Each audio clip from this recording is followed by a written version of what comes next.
Summoned through the dimension of sound, people explore the musical world which they believe to be true. But there is a world, unheard by some, that is filled with stories of an unknown reality, a jazz side.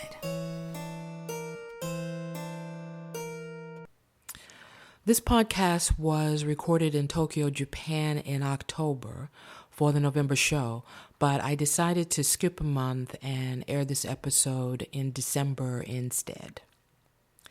Episode 6 of Tales from the Jazz Side is with bassist Kengo Nakamura. Kengo Nakamura is another outstanding musician that I met in the Big Apple when we both were young and we were following that relentless longing to connect to our greatest love, to the music. He's featured actually on one of my favorite songs on The Art of Michael Frank's, the song Sometimes I Forget to Smile. I remember I tortured him on this one.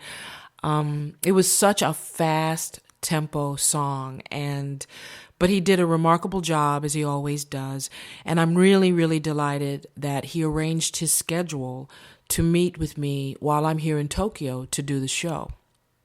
Mr. Nakamura was born in Osaka, Japan.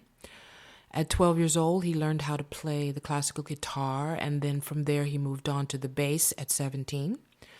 In 1988, he traveled to the United States, where he studied and graduated from Berklee College of Music in Boston.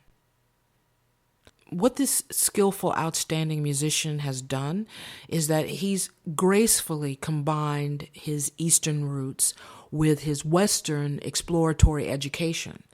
And he's developed a style that assimilates and incorporates those factors. In addition to him being a fantastic bassist, he's also a beautiful, humble man that is a little self-conscious of his English. I had to reassure him not to worry because, I have the utmost respect for people who are able to communicate in a language that is not their native tongue. It's easy to say hello, good morning, where is the bathroom, when you're learning a new language. But, to really converse on a deeper conceptual level, that's not so easy. It requires study, speaking, and committing to learning the language. And I found that sometimes people can be quick to dismiss someone without realizing the wealth of knowledge that person has to share because of this kind of language barrier. Kengo's story validates my theory that you never know the value of where you are, and by being there can change your life in ways that you've only imagined. He has a knack for being in the right place at the right time, and I think that stems from his generous nature, his willingness to work with everyone, whether they're well-known or not. For him, it's about the music, to be the person in the background that supports and moves it along. And if you add to that mixture an innovative and an empiric technique, some essence of sensitivity, what you've got is the Kengo sound. To hear and to find out more about Mr. Nakamura and that Kengo sound, you can visit his website at www.kengonakamura.com, which is www.kengonakamura.com, or you can visit his Facebook page. Join me now in Tokyo, Japan, on Tales from the Jazz Side, with my guest, Kengo Nakamura.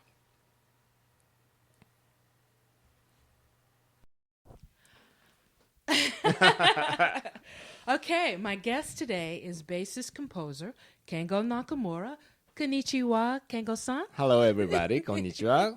How are you? I'm doing well. Good Thank to see you. you. It's great to see you, too. Thank you for doing the show. I appreciate Anytime. it. Yes. It's so wonderful. Now, last month's guest was another great bassist that I had on the show, Mark Egan, and we were recording the show from Vegas. And today, you and I are here in Tokyo, recording, live from Worldwide. right, all over the world.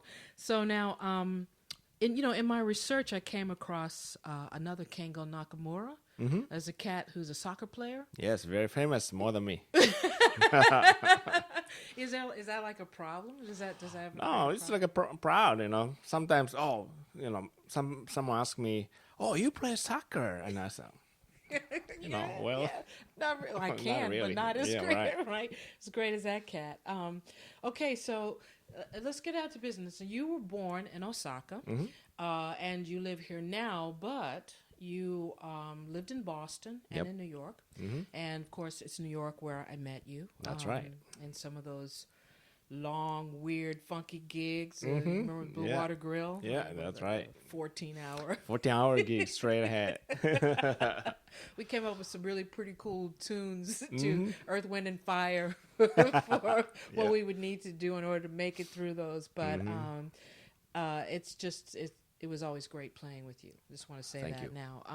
Now, you graduated from Berklee College of Music in Boston, and there's a club there that was founded in 1947 by a Mr. Joseph L. Walcott. And it's one of those clubs where musicians can come, they did at the time and they still do, and practice and perfect their craft and, in performance, all in performance, That's which, right. of course, is where the real education happens.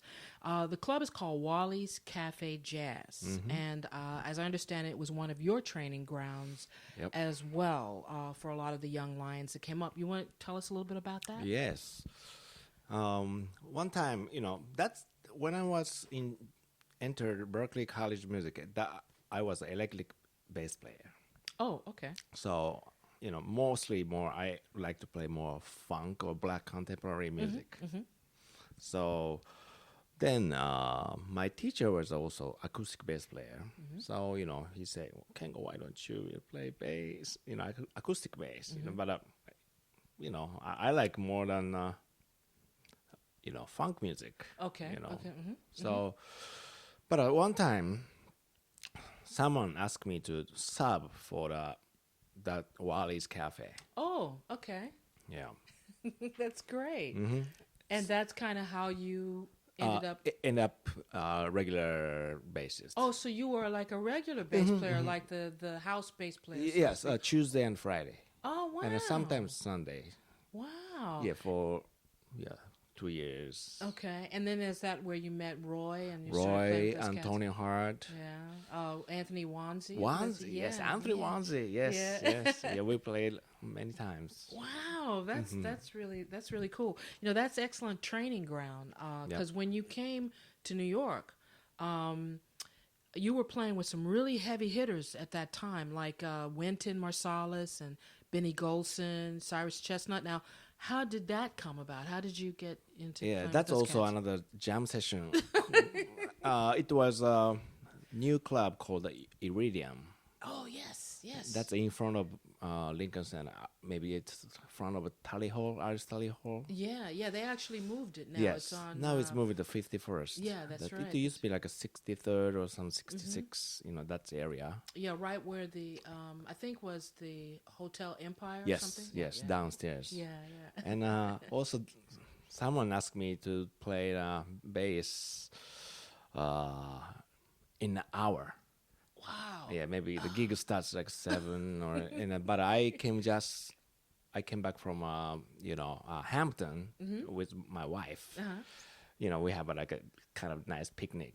Yeah, it was really nice. Yeah. And I just You're came back, chilling. chilling, and then I came back home and I'm answering machine. There was Right. there was no cell phone or anything. Right, I So remember this answering machine was like a click and blinking. Yeah. And then, I need a bass player. So in an hour, but I was tired, because, I already got the good time at the Hampton. But I said, okay. I told my wife, I got to go, Yeah. So I made a,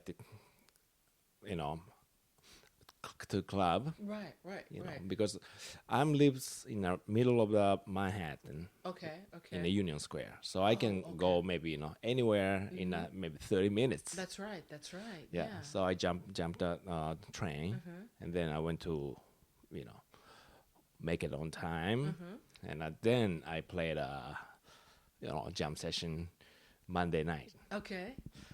Then and after, right after the gig, that the band master, the leader, and then his name is Dennis Jeter. Oh, yeah. Yeah, he said, "I'd like to hire you," and I said, "Well, thank you so much." Wow, that's Yes, amazing. So it's like the jam sessions are, that's a good place to meet the people. yeah, yeah, Make it a good connection. Yeah, yeah. and so that happens. And then the reason I met the Cyrus, Okay. and at the jam session, I had a chance to play with Alvester Garnett. Yeah. He's yeah, a great drummer, Yes, absolutely. and he was that time he plays with Cyrus, his band. And then Alvester asked me to the gig for his band in Brooklyn. Okay. Yeah, yeah. And Alvester hired Cyrus and me and some tenor player. Then I had a chance to meet Cyrus. Okay. And then right after the gig, he asked me do you have a card? Right. And then I say, yes. And I gave to Cyrus my 2 business card. Okay. One is for safe. Oh yeah, You know? right. I got it. Right. Then 6 months later, Cyrus called me. I need a bass player for the gig. Wow. Yes. Then finally I joined his band, his Okay. trio. And how many years did you work with him? Almost like 2 years and maybe 2.5 years. Yeah. Wow. It just seems as your experiences, because I got the Michael Franks gig through a jam session. Wow. So it seems like, you always, it's usually you go, I don't know if I want to go, I got this. And then you go, and then, your life is changed by Yes. it, Also, I would like, my dream was, I always I want to play with somebody, like a Cyrus Chestnut, Right. Winton. Yeah. I'm always hoping, Yeah. Then dreams always, dreams come up to me, because Yeah. I'm keep wishing, So You have a very powerful, powerful focused focus. mind. Yeah, That's right. to Yes. stay focused, Yeah, and stay this focused. is what you want. Yes, yeah, yes. and you bring it to you. That's incredible. I think that's really great too for people who musicians, young musicians who are starting out that listen to if they're listening to the show, that they can understand that it really is a focus and a desire. Because the last radio show, when I was talking to Mark Egan, he was talking about how hard you have to work as well. You have to put in the time, but you also have to have that dream, that focus on doing that. Wow, that's incredible. So now, I feel basically that music and art embodies how we perceive life. And it accesses parts of us, and and what filters in and filters out kind of colors all of our experiences. So now there's this incredible uniqueness that I find in your playing. And when I'm listening to your playing, I notice that there's a combination of a lot of different elements. I hear the funk, I hear all of that influences as well. But and I can't really define it exclusively to say that it's an American perspective or a Japanese, perspective. It's as if you've managed to take, join the two.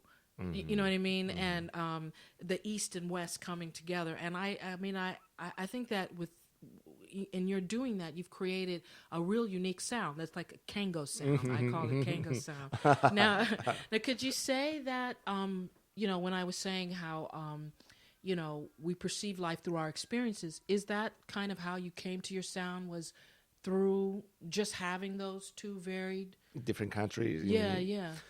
Yes. I grew up in Osaka for like 20 years. Okay, okay. I was born in Osaka, and then I went to America when I was 23.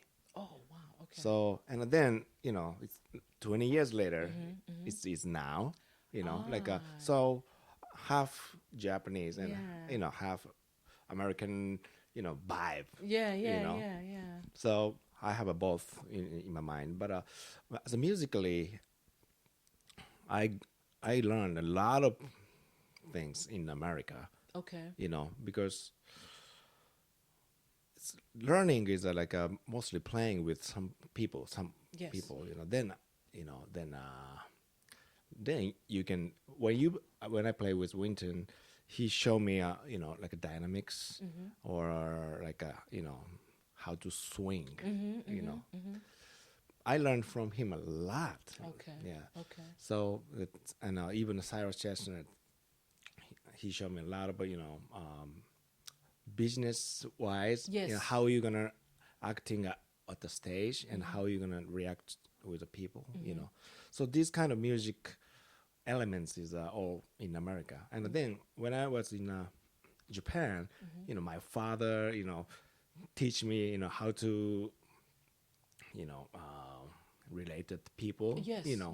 that's like our, his education. Right. So Exactly. it's like still like a, there is his father's, idea is, still in my mind. Right. Right. Right. So I think, when I play music, I always respect, the people play with. Yes. And That's true. also, when I don't want to be automatic, Yes. you know. Yes. Yes. So I was making focusing what's happening in the music right now, Yes. what's going on, Yeah. So Being in the moment, as we boom, would say. yes, Yes. yes, Yes. yes, yes. Yeah. So that's maybe cultures combined together, then how it is. Yeah, and it really is. You can when watching you play and listening to you, there is that because I've come to realize that when I visit another country, I can then understand the energy of the place.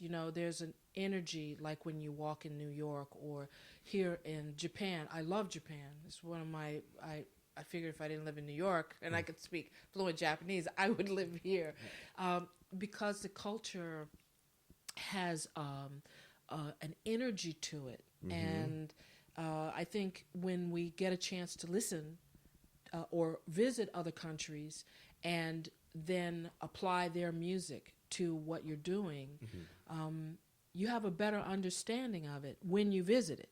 I mean, it becomes just theory. You can listen. I can listen to traditional Japanese music all I want to, on a video or whatever. But when I actually visit the country, it all it clicks. The energy, it just kind of comes together because you're feeling the way all the history, all the, emotions and feelings of the people throughout hundreds of years.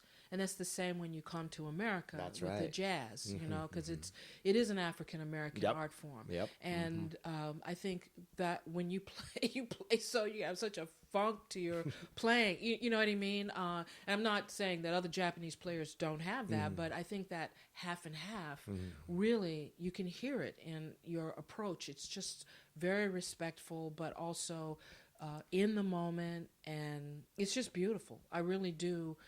I like what you bring always to the table. I always love what you bring to the table. Now, you released a CD in 2012, Songs in My Lifetime. What are you working on right now?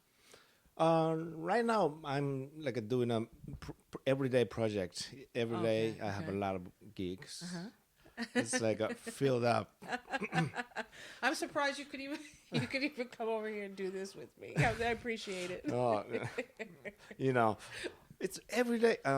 It's funny, Japanese. Gig in Tokyo.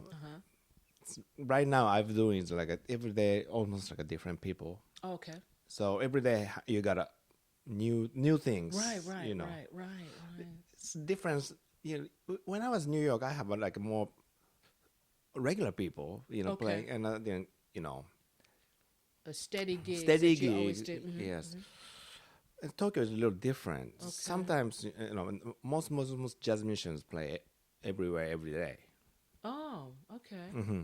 Oh, that's interesting. That's very interesting. Yeah, it's Yes. very, and it is different. Yes. Because, like you in New York, you have cats you always call for a gig, or like I think we also, in my case, we always tend to call people for the sound that they give us. When you want the Kengo sound, and Kengo's creative input to something, that's who you call. I mean, some guys just play with each other. They play with the same guys. But I think when you play, you really do bring something uniquely that's you, that another guy couldn't do. That's right. So it's really that's interesting. I didn't think about that in Japan. Yeah, but that's my case right now. Okay. So I like to more taking a time off, Right. then create a new project, Okay. which is I have to do. Okay. So maybe next year. You're gonna work on something for next year. Yeah. A new CD. Yeah, new CD. Yeah. CD. I should every 2 years I'm making it. So Yeah, that's true. I noticed on your website, Yeah. quite a few. Okay, so now are you ready to walk down into the basement with me here? Yeah. Okay, this is my favorite part of the show. Okay, now the first question is, tell us about someone you've worked with who was a little frightening to you, but in a good way. frightening means Yeah, like someone did talked about the first time that they played. I think when Miles Davis came in and they were had to play with him. It's like like for instance, Michael Franks used the example of Antonio Jobim when he first met him, and that was kind of scary to him. You might not have any experience. Maybe not. I mean, it's cool if you don't. Yeah, I don't. Yeah. Oh, that's interesting. There's no cat that you like met and say, "Oh my God, I got to play with this guy." And okay. Okay, maybe so. Winter Marsalis. Okay, No, he was like a. He came down to Iridium for the session. Okay. And he was surrounded a lot of fans or Yes, audience. Okay. And I was like very very far from him. Wow, but he got I feel his aura, his great vibe, Yeah. And then he came up to bandstand and play with us, Okay. And then I realized, oh wow, on the stage we are like a equal, Yes. as a musician, Yeah. Even I respect very much, but we are just like a human being, Right. playing music together. Yeah.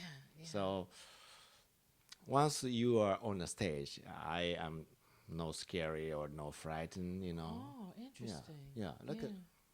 We're just making good music, create music together. Okay. So Okay. that's kind of feel. So you wouldn't think of any cat, if living or dead, if it would just appear. maybe Mingus or Miles. Okay. Maybe Okay, that's so that might be scary. Yeah, that might right, scary. Right, Maybe. right, Yeah. But one, everybody is a human being, so Right, that's true. they have a good heart. Yeah. Yeah. Nothing worry about it. Oh wow. Yeah. Okay. All right. Yep. So now, okay, here's the second one. What is the scariest work? And what I mean by that is there like a scary movie or television show or book or painting that, is just scary to you? It's just like, oh, this is, do you have anything like that? Scary thing. Yeah, like some people thought that, was it Exorcist was a really scary movie to them, or, Actually, I don't see too much scary Oh, one, okay. But my main thing is Iron Man. Iron Man. Yeah, yeah, yeah. So Okay. I love that movie. Oh, okay, okay. I, Iron Man. yeah. Yeah, okay, but that's not scary Yeah, to no you. scary, Not but it's scary, like but exciting to me, yeah, yeah, because So, of all of the tech, the yeah, the the the guys. visuals and stuff. Yeah. Yeah, yes, that's like my thing. Okay. Yes. Okay, great. Now here's the best part, my favorite part right Okay. here, which is what is the scariest thing that this is, this show is about what scares you, what you're afraid of, really. So, what is the scariest thing that has ever happened to you Oh, it's while already happened. performing It's already live? happened. It's already happened. What's that? My bass. Really? Okay, so what's that? Is it right now happening? The scary Very, while very. playing live? While like Now after the concert. oh, after the concert, but not while you were playing on stage. Oh, Is on there the any? stage. Yeah, like you're playing something on stage. Oh and, yeah. There's yeah. many. Sometimes music get the exciting moment, and then I lost. Okay, okay, you get lost where you are. Yeah, then I screw up, and that was my scare thing. So what you gonna do? Stop playing, or I was I was like, oh my god. So you had like a one instance where you were you playing in front of a lot of people? Yeah. Oh, wait. Okay. Yeah, it's like a big concert hall, and then I was like, wow, it's lost. It's like that was very, very scary, So now and I was crying. oh, oh, really? So you just kind of you just kept playing? I gotta do it, yes, but it's like sounds like I was like a drawing. Oh, really? In a, Right. drown. Right, right. Yeah, Like drown people in the drowning. sea. Yeah, yeah. It's like a very, very bad moment. So That's one of the scariest things. yes, I don't want to make it never happen. Really again. happen again. No. So did you have sheet music there, or was it Yes, just, yeah, there's sheet music, but once music is going on, there's no sheet music, right? yeah, that's true. That's true. You get kind of in this world, Yes. and then it next thing you was- know, you go, wait, Wait, what's the changes? No, where's the one? It's like, Right. So you were in front of a large. So was there anything else too that happened where you, besides getting lost? That's kind of like the greatest live. I mean, because I've had people talked about falling off the stage while they're playing. That was the scariest thing. that's more better. That's better. Yeah, better. It's I don't want to it's mess better up to on the fall off stage, than but Wow. So now, with the whole performance thing, since you, what would you say advice you would give to young players about working through their fears with music? The things that, like sometimes people they don't reach their highest potential because they are afraid of what they sound like, that they may not be perfect, or do you have something to suggest to? I like to suggest follow the music. Follow the music. Don't be ego. Okay. And listen. Somebody's play if piano trio. You gotta check pianist and drummer. Yeah. Every moment, every beat. Okay. I always follow that kind of every single moment, Okay. and then I adjust. I follow that music, Yeah. and then my main goal is I would like to deliver love, peace, Yes. hope, Yes. and courage Yes. to the audience. Okay. Right Yeah. after concerts, they make it them smile. Yeah. Yeah. That's our job. Yeah. That's true. Yeah. That's very So true. yeah. Wow. So now, would you like to say something in your native language to people who are listening that are Japanese, because I really do respect the fact that you speak English. I mean, I wish I spoke fluent Japanese. This would make the interview even easier for you. Yes, indeed. But, you know, if you could say to, you know, listeners that are Japanese, but in your language, because it's easier for you to say it, I would really appreciate it. Japanese people listening this? Yeah. Oh. Yeah. Oh, really? Yeah. Oh, oops. Believe it or not, yeah. Yeah. Yeah, but just something quick to young students. そうですね。日本の Japanese. What is it? Japanese? Japanese, In yes, Japanese. yes. はい。はい。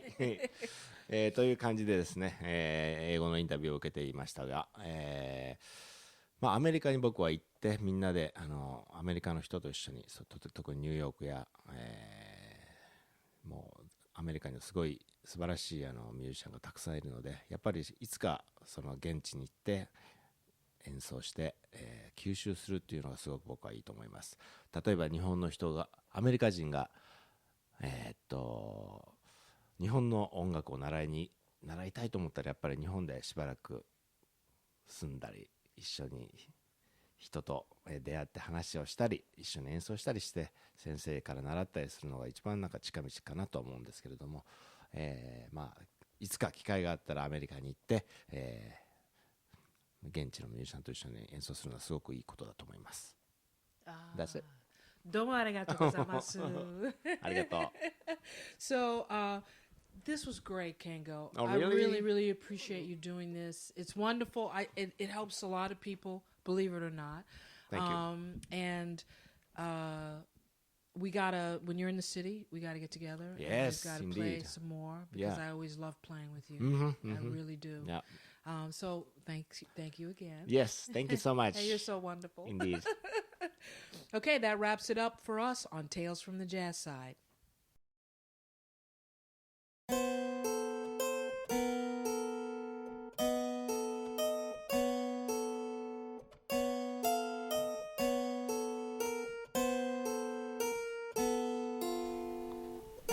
The jazz side is always there, waiting for us to enter and waiting to enter us. So, until next time, unplug your ear holes, for you never know what worlds may be waiting for you.